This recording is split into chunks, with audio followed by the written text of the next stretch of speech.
ฟ้าโดนบันดาลสงครามฟังโค้งมาเจอหนุ่มเขมราชฝากตัวหัวใจให้เธอเด้อจำปาเมืองลา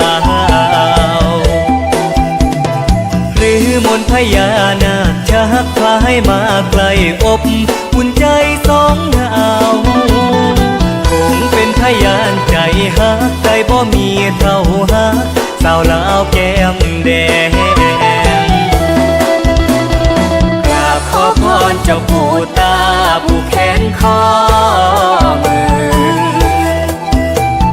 กราบพระเจ้าใหญ่องค์ตื้อแห่งวัดปากแสงสาธุเด้อให้ลูกหลานอยู่ดีมีแหงเบิ่งแยงด้วยใจศรัทธาเหมือนใจฮักต้องหมดฟ้าดลบันดาลให้ได้มาพบศพตาฮักจึงบ่เว้าเล่นฮักตั้งแต่เห็นหน้าหวังวิวาข้ามฮักกันเด้อน้องเด้อฮักกันเด้อน้องเด้อฮักกันเด้อน้อง